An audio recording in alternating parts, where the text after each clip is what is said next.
Le deuxième point, c'est l'activité physique par jour. Alors là, je vais enfoncer des portes ouvertes, mais que disent les différentes recommandations? 30 minutes par jour, ou 3 heures par semaine, ou 10 000 pas. Et en fait, on a tous nos téléphones qui traînent par là et qui sont capables de monitorer notre nombre de pas, nos montres connectées. J'ai pas, moi, je suis à l'ancienne. Hein, j'aime bien les.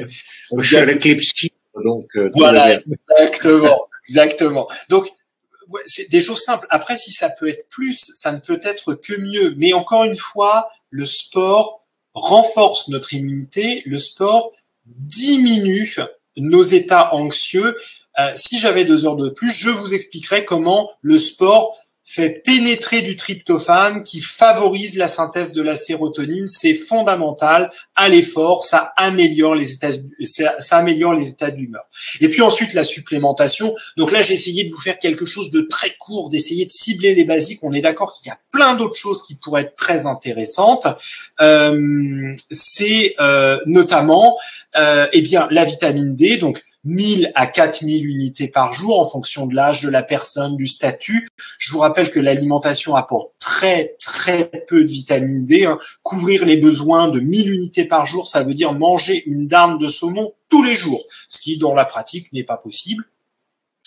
Vous avez l'omelette avec 20 œufs également qui peut être envisagé, mais là, il faut vraiment avoir une grosse faim, hein, on est d'accord. Le magnésium, 200 à 300 mg par jour pour diminuer le stress, diminuer l'anxiété et également jouer un petit peu sur l'immunité. La vitamine C, je la mets pas ici parce que une bonne alimentation normalement doit subvenir aux besoins en vitamine C. Par contre, si vous êtes un peu fragile, envisagez une supplémentation. Je vous ai donné les conseils. 200 mg sous forme liposomale, par exemple, ou naturelle, donc acérola, hibiscus, etc. 2-3 fois par jour, en tout cas, espacer les prises. Et puis, au niveau des plantes, donc stress, anxiété, ashwagandha, par exemple, donc ginseng indien, effectivement, c'est peut-être plus facile à retenir parce que ashwagandha, on a l'impression qu'on éternue un peu, hein, quand même, donc en le disant.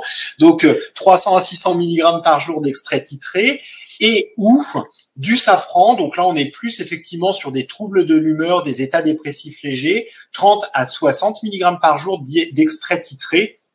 Avec des effets qui sont somme toute intéressants, mais encore une fois, si vous avez des troubles anxieux, des troubles dépressifs qui durent dans le temps, alors dans le temps, c'est au bout de 4 à 6 semaines, allez, s'il vous plaît, consulter un professionnel de santé. On ne s'automédique pas, même avec des nutriments et des phytonutriments efficaces. Ad vitam aeternam, c'est important, en l'occurrence, d'avoir l'avis d'un professionnel de santé à un moment ou à un autre.